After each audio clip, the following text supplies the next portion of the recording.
Hello, GK here. Welcome to part 2 of the Mario Party Iceberg. I really appreciate how well received part 1 was, and due to popular demand and thanks to many of your recommendations, I have a lot more entries to add for a more complete Iceberg image. I'll start with the entries I skipped initially from Bear Art's image because I didn't think these were that notable, but I'm gonna bring them up nonetheless. Reverse Mushroom. The Reverse Mushroom was introduced in Mario Party 3 and never reappeared in any of the games after this. The activating player got to choose any of the other players, or themselves, to go backwards next roll. If you approach a junction, you may choose the direction. It's absolutely game-breaking. It's very cheap and common in the item shops. It's particularly useful for getting to Boo multiple turns in a row. Just picture it. You go to Boo, use the reverse shroom on yourself, meet Boo again, and then meet Boo again. If you did not have the funds to steal a star the first time, you will more than likely have more than enough the second or third time. Violence in minigames. Not really much to say on this, just the standard cartoon violence similar to the Super Smash Bros. Series. Mario Party 5 Demo. The Mario Party series did not have much in the way of demos. Mario Party 5 was the most publicly available one, coming in a pre-order disc with Mario Kart Double Dash. Although the 4th and 6th games also had demos, which came from demo discs from magazines. Mario Party 5 and 7 demo title screens. Mario Party 5 and 7 had different title screens during their E3 demos. But this is true for quite a lot of games during the development process, not really much to go into here. Mario Party DS Korean gambling censorship. When talking about censorship in the Mario Party series, this one slipped my mind. In South Korea, there are laws against showing gambling games in video games with a rating towards children. As a result, some elements to the board Bowser's Pinball Machine were made to remove common gambling games. Plus, 2 whole minigames were removed from the roster. Cup minigame in Mario Party 9. There was one other cup minigame I didn't know about that came from the 9th game. I can't find much information on it, as it was only shown in a trailer.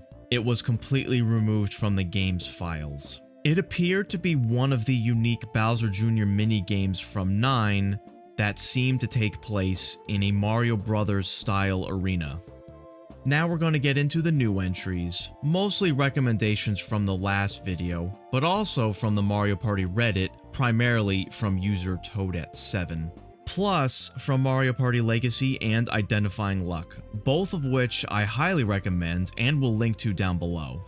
Although I'm not going to make such a big deal about the placement of these entries, as what level I decided to put them in was a very subjective decision on my part, mostly to evenly distribute them. Luigi wins by doing absolutely nothing. I'm sure almost all of you know about this one, but this is a very popular meme in which a player-controlled Luigi does nothing during a minigame, but winds up winning against usually easy CPUs. This was started by a YouTube user named Clydestorm back in 2009. How is this over 10 years old? Man, where did the years go?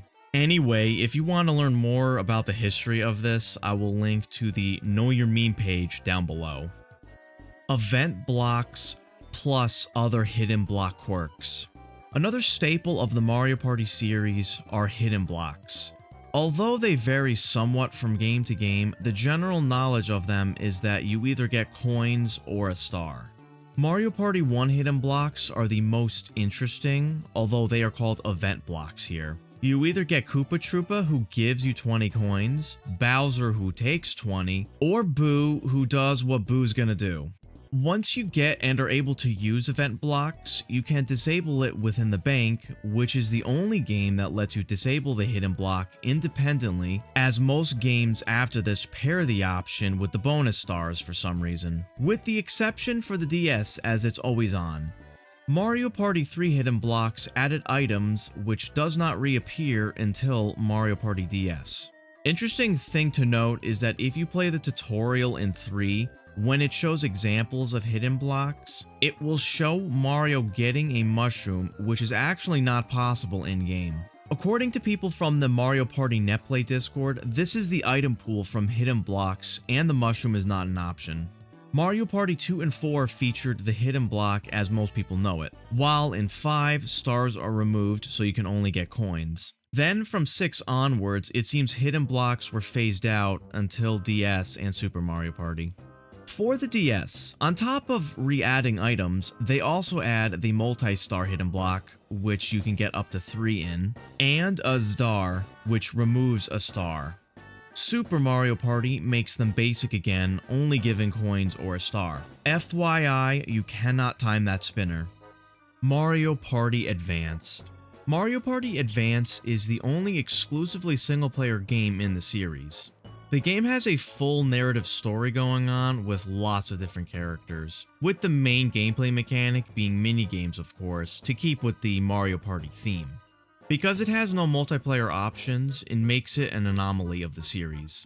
I personally never played it, so if there's anything notable throughout the game, I really wouldn't know. Paper Mario references. Mario Party 5 makes some references to Paper Mario. The most obvious is that the game is hosted by the Star Spirits. Also, the board Toy Dream might be a reference to Shy Guy's Toy Box, a section from the story of Paper Mario. Board Lap Milestones. Mario Party 1 has another feature that was dropped for the rest of the series. Whenever you get back to the beginning of most boards, with the exception of Eternal Star, Koopa Troopa gives you some coins as a result, similar to board games like Monopoly. By default, it gives you 10 coins, or 20 if it's the last 5 turns. However, there are various lap milestones where he will give you a one-time bonus to the player who meets it. Although, if it's the last 5 turns, the 20 he gives overrides any of the lap milestones. DK punches Bowser. Mario Party 5 had a rare Bowser Space event in which you are seemingly saved by DK who punches Bowser off the player. The reason this is so rare is that this event can only activate if the next space to the Bowser space is on the same elevation. Bowser spaces are randomly spawned in Mario Party 5, so it's quite common for the Bowser space to be placed where this event will be rendered impossible. It looks like the player escapes negative consequences at first, but Bowser will still take coins away, so this event's accidental rarity is still not a very good one. Bowser suit in 4. Now we got a string of Mario Party 4 facts ahead of us. The Bowser suit in 4 works similar to how it did in 2 and 3. The activating player wears a Bowser suit and rolls 1 die. While passing any other player, they steal coins from them. 20 from Mario Party 2 and 3, and buffed to 30 in 4. So why would this be on the Iceberg if it's not as game-breaking as the reverse room? That's because in Mario Party 4, it is absurdly rare for what it is. You can only get it when landing on a Bowser space, and I don't know the statistics, but the event to actually get this is very uncommon. Now, I played a game or two, you know, here and there, once in a while, and I've never seen this come up during any of the games I've played. But I did see one of my friends and regular Mario Partier, Dan, get it. Links to his stream below. Aside from its rarity, it has some lesser known functions. On Koopa's Seaside, there are 2 junctions in which you jump on a banana peel and randomly go up or down. But if you're using the Bowser suit, you will actually have the option to go up or down, as the game will then state, Bowser doesn't slip on banana peels. Also, on Bowser's Gnarly Party, if you meet Bowser on this board while equipped with the suit, he will give you 50 coins. Which is similar in Mario Party 2, where having the Bowser suit while passing Koopa Kid will have him give you all the coins he collected throughout the game. Taunt Pitch. Taunting has been a part of Mario Party since 2. However, in 4, players had the extra ability to change the pitch and whether or not it plays out of the left or right speaker with the C-stick.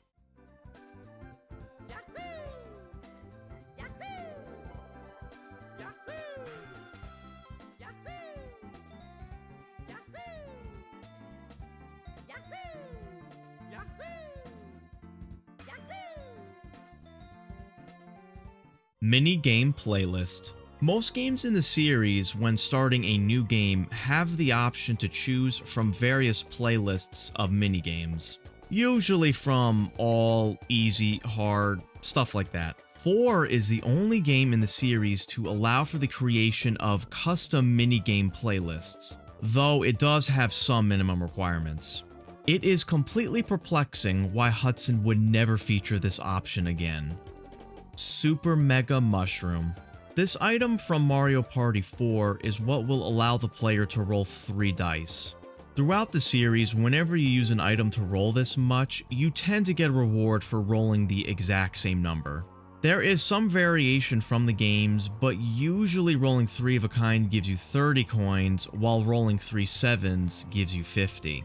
Mario Party 4 is the anomaly of the series when it comes to this bonus, however. Rolling 3 sevens still gives 50 coins, but rolling 3 even numbers only results in 10, while rolling 3 odd numbers gives the usual 30. I really don't understand this, and I'm certain this is an oversight from the developers. Max Star Message. I can't believe I forgot this for the first video, but all the games in the series have a unique message that displays if you are holding the max number of stars and you can't collect anymore. Obviously, this is impossible to do naturally in-game, requiring hacking to achieve. Some people question why they even bothered to include this message, but I'm sure the developers knew people were going to use GameShark or Action Replay to max their star count out. And I assume to prevent an overflow glitch, or a reset back to 0, they just stopped the player from collecting over the limit. Also, in case anyone was wondering, Boo doesn't have any message. The option to steal a star will just be dithered out as if you were unable to afford it. Interestingly, if you gain stars from a chance time, the giver will still lose their star while the receiver with the max stars will not gain anything. Plus, the receiver will react negatively. Brighton and Twyla voices. In the Japanese version for 6, the two hosts, Brighton and Twyla, have additional grunting voice clips that were removed internationally. No one's sure why, as they weren't speaking Japanese, but maybe they figured the voices got annoying and removed them. Here's an example of the voices, but apologies for the bad audio.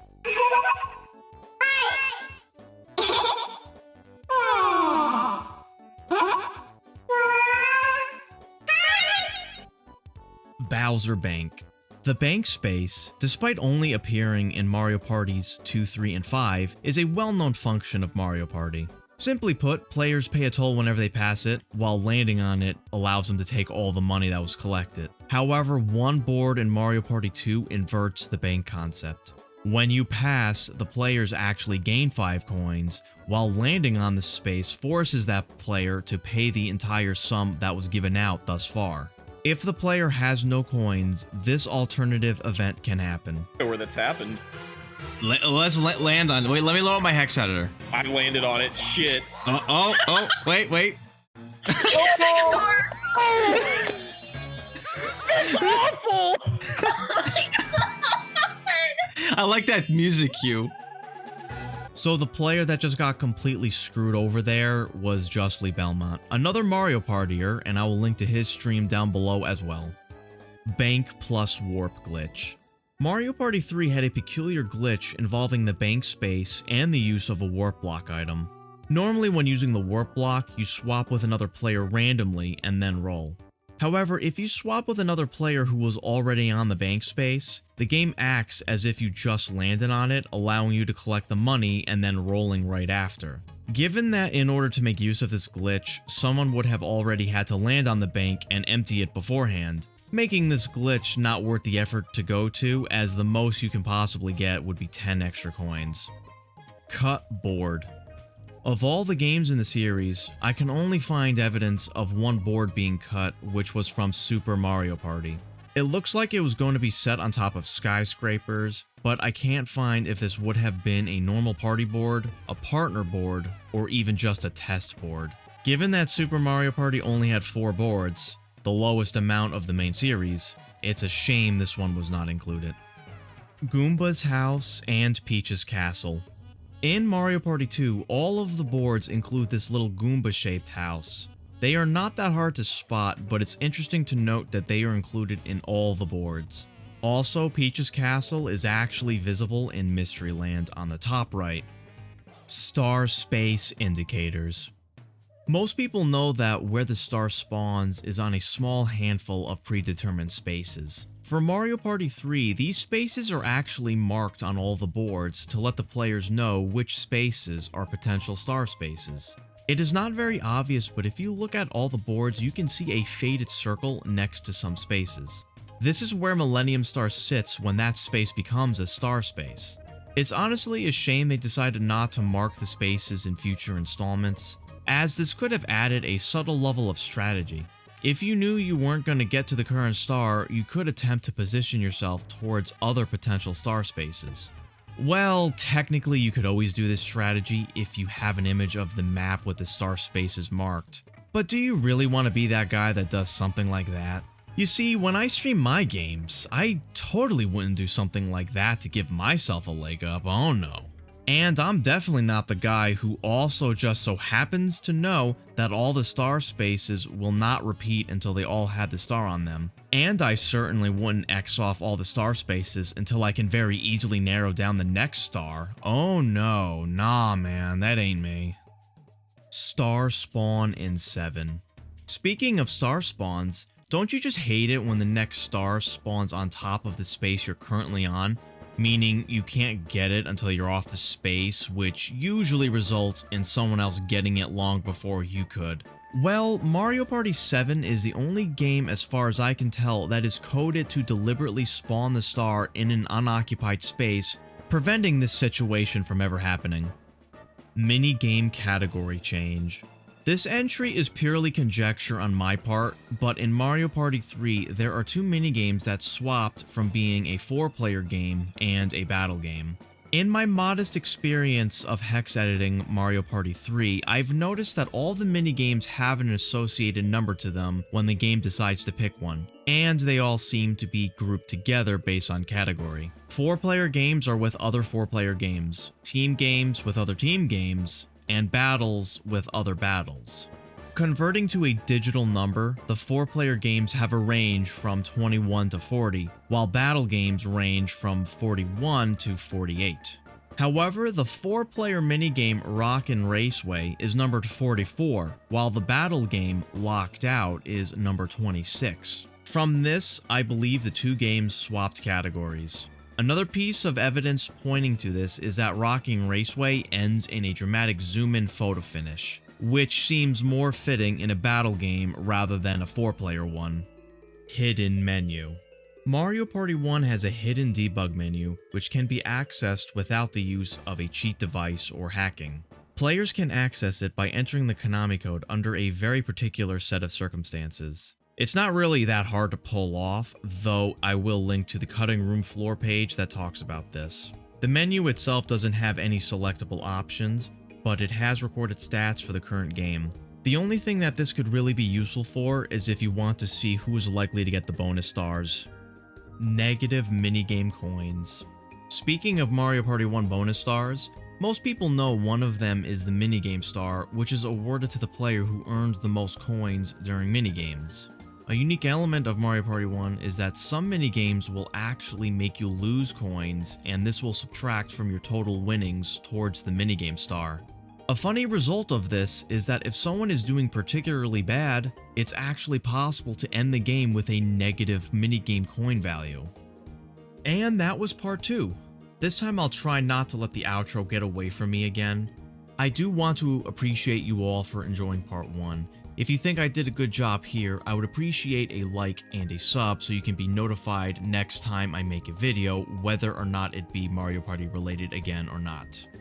Also, if you enjoy Mario Party, be sure to follow me on Twitch, as I play a game every Wednesday and Friday on top of random games throughout the week. Links down below.